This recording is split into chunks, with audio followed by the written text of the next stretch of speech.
Hey, good morning, friends. Mark Holmes here with my buddy Cowboy Joe Boo, as well as Joe Bear in the house. And as always, I want to thank you all for watching, commenting, subscribing, and being part of the Joe Boo Sports Report. Without you guys, this literally, and I mean literally, does not work. So let's get open for business here. And let's wake up those football gods. Wake up. How's everybody doing on this Saturday morning where we sit just 3 games left to the NFL season for the, well, let me correct myself. More than likely just 3 games left in the NFL season. We take on the 49ers with a team. It's kind of crazy because we played a team that lost their name, and right now we're playing with a team that's lost their home. The 49ers will be playing the rest of their games in Arizona. That's it. End of story. Done deal. So let's see how we do with the homeless team. But this season, I've come to grips with that we got 3 games left. Well, technically, we have a minimum of 3 games. You mean there's a chance? Yes, there's a chance. Let me put it out there as it is right now. At the moment, we have about a 2% chance of making the playoffs. If we win the next 3 games, that improves us to 15%. What we need to have happen would be we win all 3 games and Washington loses all 3 games. That's it. End of story. Washington wins 1 game. We are officially eliminated from playoff contention. So I look at it as we got 3 games left. And I've come to grips with that. If by chance, somehow, some way we make the playoffs, hey, great, wonderful. That's a Christmas bonus or an after Christmas special, so to speak. But I'm not counting on it. We are done in my mind. I think it was 2014. I took this picture. This was at the Pro Bowl in Arizona. And this was a community project where we were actually at a military base and we were working on a playground. And I was fortunate enough, in fact, I was probably the last person to take a picture of DeMarco Murray and Tony Romo together behind the Cowboys offensive line. I literally was blessed enough to be walking behind Tony Romo, DeMarco Murray, Travis Frederick, Zach Martin, Tyron Smith, LP, and Jason Witten at the Pro Bowl. And I snap a picture, and they're all walking literally in formation. It was incredible, and that was the last time that they were actually together, so to speak. But then later, they broke up into groups, and I took this picture. If you had told me back in 2014 that LP in the 2020 season would be the only guy that's playing from this picture, I would have said you're crazy because LP was way old back then. He was in his 30s. I think he was 30. But LP has now played, come Sunday, 251 games. 251 games for the Dallas Cowboys. It's unbelievable. In fact, this is a Canadian NFL record. And with that, the Canadian Prime Minister actually said a statement. Now, forgive me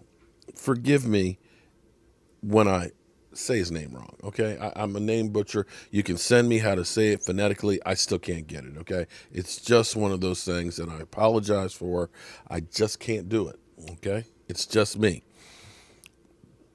It is with great pleasure that I join the Dallas Cowboys in the National Football League and extending my congratulations to Mr. Louis Philippe Lassimer on becoming the Canadian player who has played the most games in the NFL.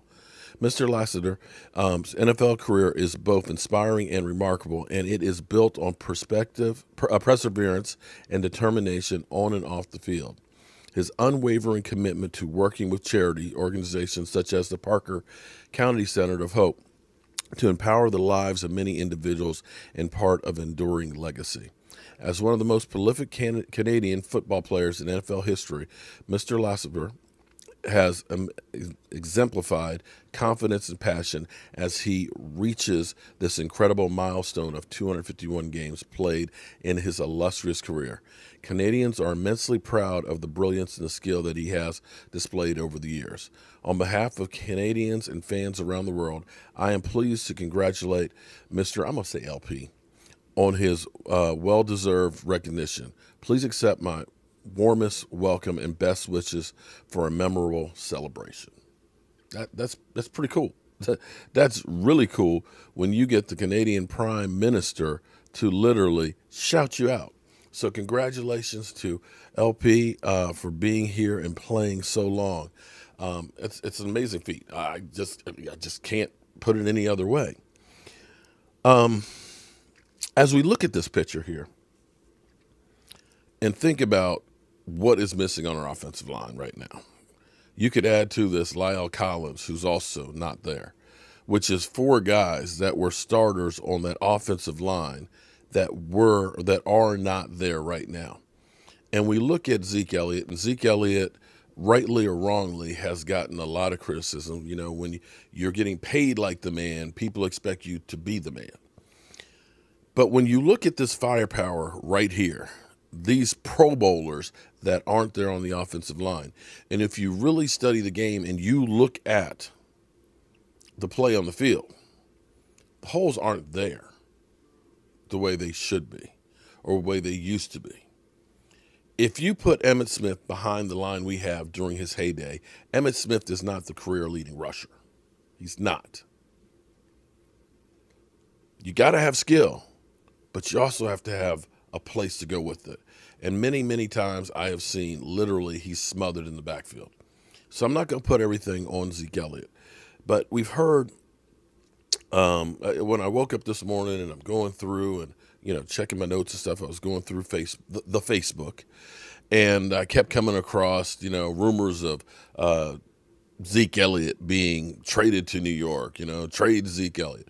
Well, I can tell you exactly how this starts. And this starts basically from somebody writing an article or a tweet and things like that. We all go off on a tangent on those things because somebody say, oh, I heard this. Well, here's the thing. Let's be honest right here. You cannot talk to somebody about trading somebody right now. It would be tampering. The Cowboys haven't talked to anybody about trading Zeke. You can't. And that is something that will not and cannot happen until after the season is over with. So anybody who tells you that they have knowledge about the Cowboys are going to trade, you know, Zeke Elliott to the Jets, or that Dak Prescott's going to be franchise tagged and is going to go to Chicago, it's speculation.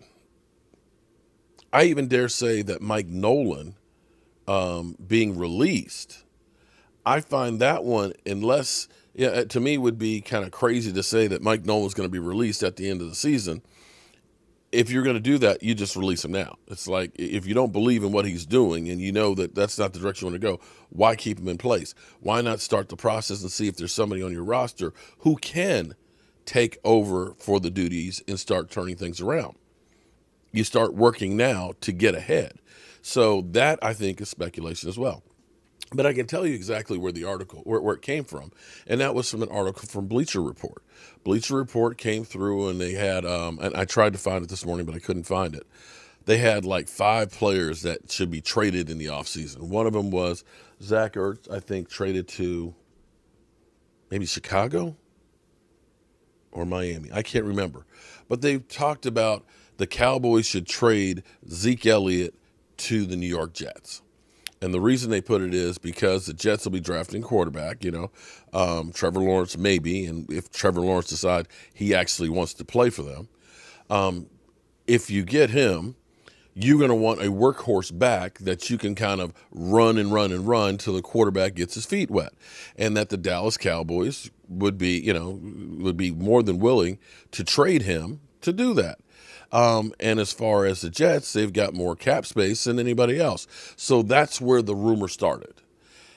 I don't see that happening anyway, anyhow, whatsoever. This thing has no legs on it to stand. The Cowboys, as bad as his contract sounds, that $13 million I think it'll be next year, as bad as it sounds, is not as bad as it really is.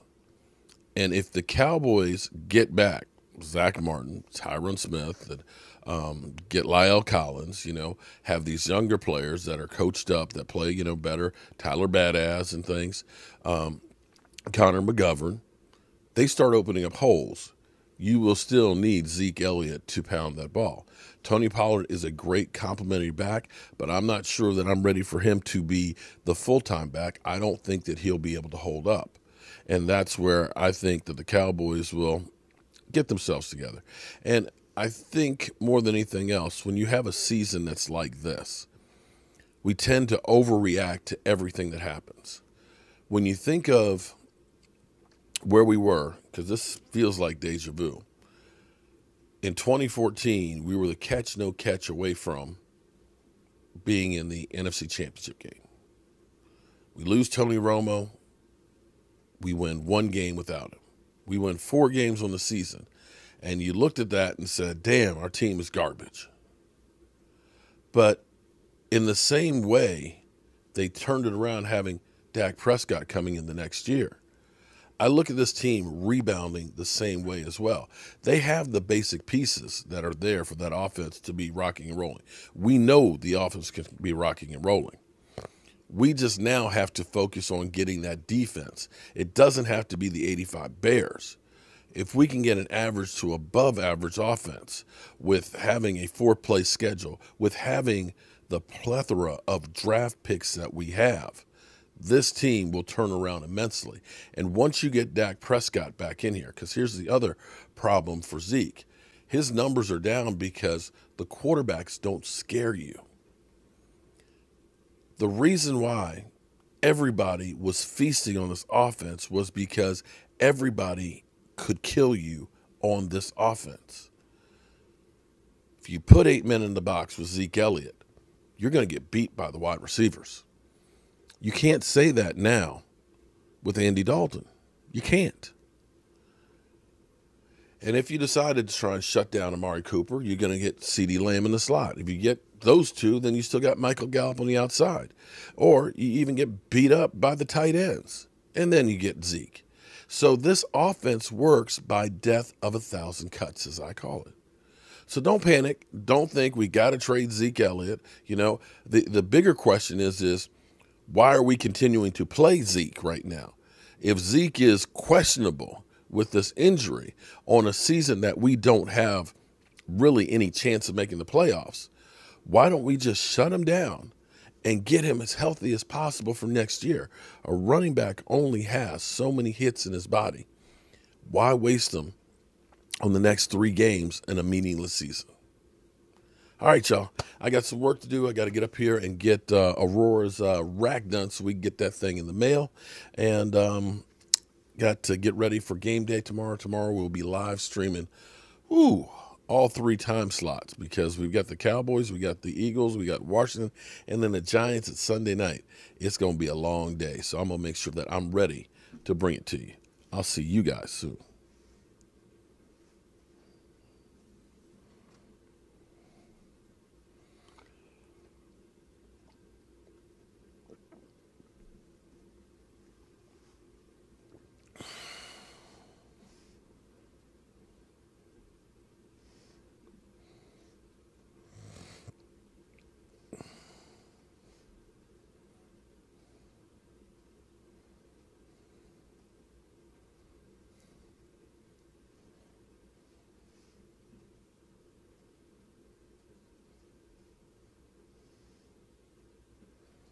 You got to be kidding me.